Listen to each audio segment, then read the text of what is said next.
We will see Notre Dame sit in this zone a lot, and they're going to have to contest shooters, and they will look to bring a couple players to McCowan if they can on the catch. In April of 2018, Jenny Nguyen got together with some friends to watch the NCAA Women's Basketball Championship at a local sports bar.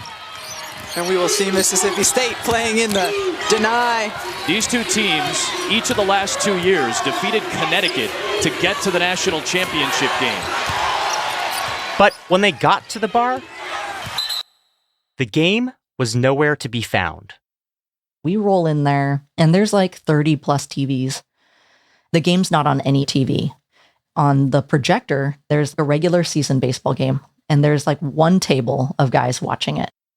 She convinced a server to put the game on one of the smaller TVs and watched with her friends up until the dramatic end. I think there was like 3.2 seconds left or something, and Arike Agumbawale gets the basketball at the three-point line on an inbounds play, takes one dribble and launches it, and the buzzer goes off.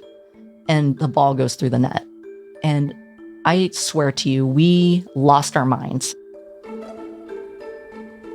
No one else knew why. Everybody in the bar was staring at us because nobody was watching the same game we were. In the parking lot after the game, Nguyen couldn't shake the feeling that the experience could have been better. I hug a good friend of mine. I was just like, that's the best game I've ever seen in my entire life.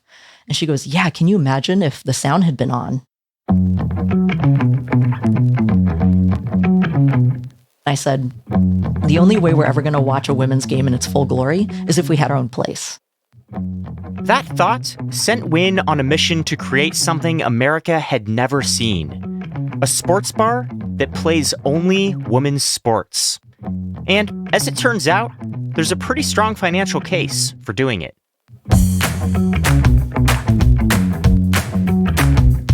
For the Freakonomics Radio Network, this is the economics of everyday things. I'm Zachary Crockett. Today, women's sports bars. From a young age, Jenny Nguyen was obsessed with basketball. I loved everything about it. The physicality, the beauty in the motion, the pace of it. Basketball was really my identity. She dreamed of playing professionally, but her parents wanted her to follow a more traditional path. My parents fled Vietnam during the war in 1975. Mom was a bank teller for many, many years. And then dad was a janitor.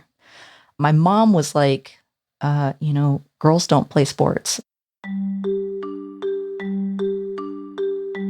Later, Nguyen discovered a second obsession, cooking.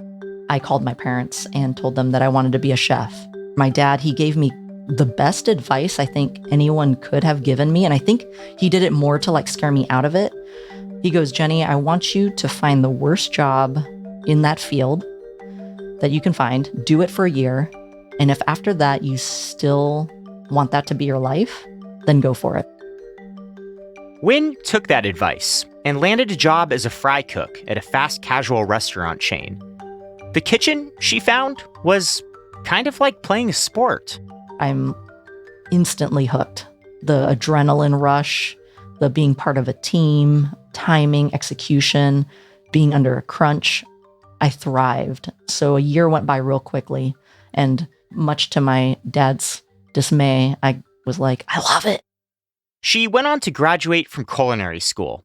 Then, over the next 15 years, she embarked on a successful career as an executive chef for Fortune 500 companies and universities.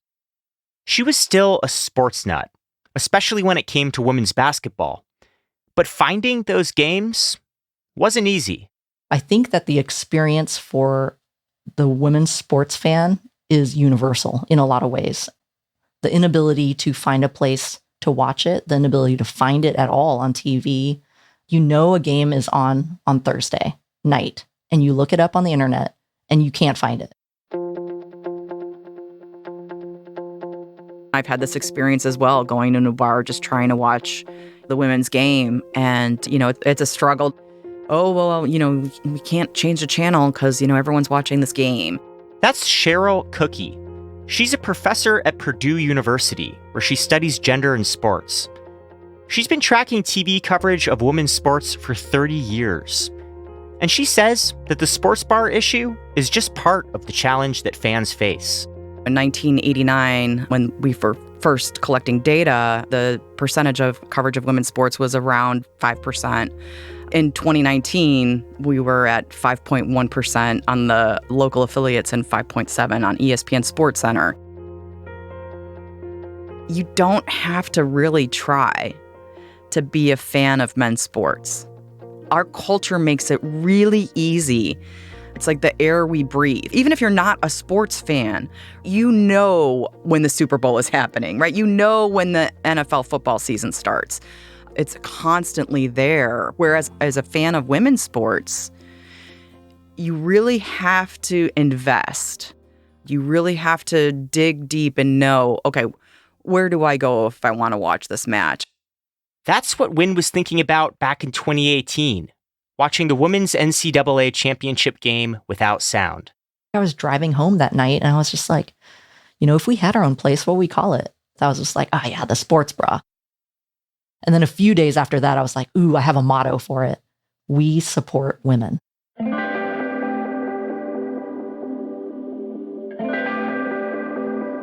The idea of the sports bra became a running joke among Nguyen's friends, an imaginary place where women's sports were always front and center. Like if we wanted to watch a championship of gymnastics, nobody would put that on. And we'd be like, oh, at the sports bra, gymnastics would be on. My friends and I would just, have this make-believe land that was like perfect. In 2020, Nguyen decided it was time to turn make-believe into reality. She applied for loans to get the business off the ground. But this was at the peak of the pandemic, when bars were going out of business left and right. These banks would always say, there's 3 main reasons we can't do this. 1, you've never owned a business before, so you're completely inexperienced. 2, it's the pandemic, and you want to open a bar and restaurant during a pandemic. And then 3, this is literally a concept nobody had ever done before, which is very, very risky for a bank. Every single bank turned her down. So she cashed out her life savings, around $27,000, and cobbled together some more money from family and friends. And then she launched a Kickstarter campaign. That's when she knew her idea had struck a chord. We reached our goal of $49,000 in 9 days. And by the time it closed 30 days later, it was over $105,000. I've got thousands of responses. I got notes, letters, cards, things in the mail. For Nguyen, it was a sign that she had tapped into something special. People were ready to show up. But finding the games to put on the TVs, well, that turned out to be the real challenge. That's coming up.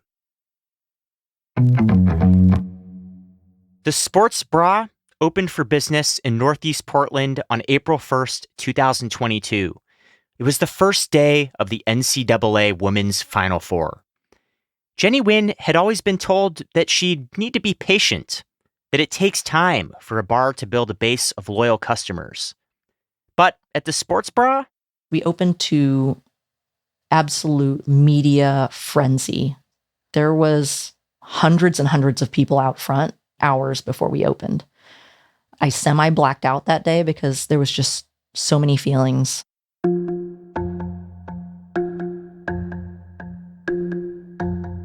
The sports bra looks pretty similar to any other sports bar. It's an intimate space with 5 TVs, 40 seats, and lots of dark wood. The walls are covered with sports memorabilia. There are 21 beers on tap, all from breweries owned, at least in part, by women. But according to Professor Cheryl Cookie, the sports bra is about more than just sports and beer. As a woman in this culture, there's a song and dance that I have to do just to go and watch a game. Like, okay, where are we gonna sit? The sports bra is unlike anything that I've experienced as a woman. It's unlike anything that I've experienced as a sports fan. It is a space that is explicitly about women's sports in an unapologetic way. Cookie says the sports bra has had to fight back against a common narrative she's encountered in her work. That people aren't interested in women's sports, that the women's game is not as exciting. It's not as interesting. People just don't want to tune in. I think the idea that the demand or interest isn't there is now being challenged by empirical evidence. The audience is there. It's just the content isn't always easily accessible in the kinds of ways I think that men's sports are. If you make it easy for people to watch, they'll watch. There's evidence to back that up. In a 2018 poll by Nielsen, 84% of general sports fans, women and men alike, said they were interested in watching women's sports. This past spring, the NCAA women's basketball final was aired on network television for the first time in 28 years, and it attracted a record-setting 9.9 million viewers, about 2/3 the audience of the men's final. It was also the most viewed college sporting event on ESPN's streaming platform. And yet, the ability to get content is really a struggle. You can't just leave ESPN on or Fox Sports. It takes a lot of investment and effort. It's getting multiple subscriptions to multiple different platforms to try to fill in the gaps and put all the pieces together. Luckily for Nguyen, there was a growing number of media companies focused on fulfilling this need. Networks and streaming platforms like Just Women's Sports, the Women's Sports Network, and ESPNW now feature around-the-clock coverage of more than a dozen sports. Major cable providers generally charge by the number of seats and the number of TVs at a sports bar. For a 40-seat sports bar, the bill can easily run over $2,000 per month. Nguyen says the cost of utilities, which includes subscriptions and cable services, accounts for more than 50% of her expenses. We've played, obviously the big ones, so soccer, basketball, tennis, softball, volleyball. We've done swimming, diving, gymnastics, cheer, pickleball, bowling, rugby, lacrosse, boxing, CrossFit, ultimate frisbee, roller derby, the Special Olympics. We dedicated a TV to that. And it's not just women who are tuning in. A lot of the guys that come into the sports bra on the regular don't watch men's sports anymore, period. A lot of the men's sports to them have gotten so convoluted with drama, ego, selfish play, whereas in a lot of women's sports, it's much more like classic fundamentals and team-oriented. Customers like this have been a boon for Nguyen. In the first year of business, the sports bra brought in over $1 million in revenue, 3 times the earnings of the average bar in America. It has been profitable since that very first day.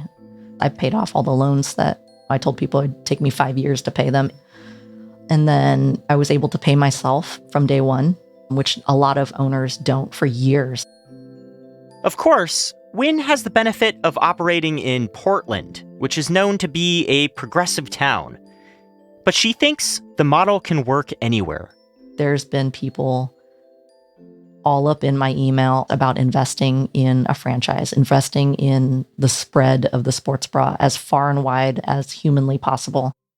Recently, another bar focused on women's sports opened in Seattle. It also plays men's sports some of the time, but Nguyen is still encouraged.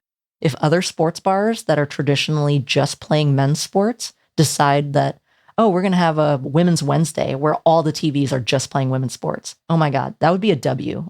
The mission of the sports bra is to increase visibility, representation, and the culture of fandom for girls and women's sports, period. Part of that mission includes exposing girls to women's sports at a young age. The sports bra allows customers of all ages to watch games before 10 p.m. And for Nguyen, that kind of access is personal. I started to think about if I was 9 years old and my parents took me to a place like the sports bra, what kind of an impact that would have had on my life. To be in a place that felt like I belonged.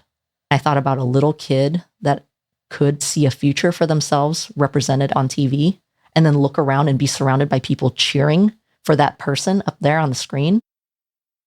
all we're doing is changing the channel, then it kind of changes everything. And Nguyen's parents, they are regulars now too. Mom is there every day. Dad's there about twice a week, once to kind of like fiddle with things, and then once to eat and drink and watch sports. For the economics of everyday things, I'm Zachary Crockett. This episode was produced by Sarah Lilly with help from Lyric Bowditch and mixed by Jeremy Johnston.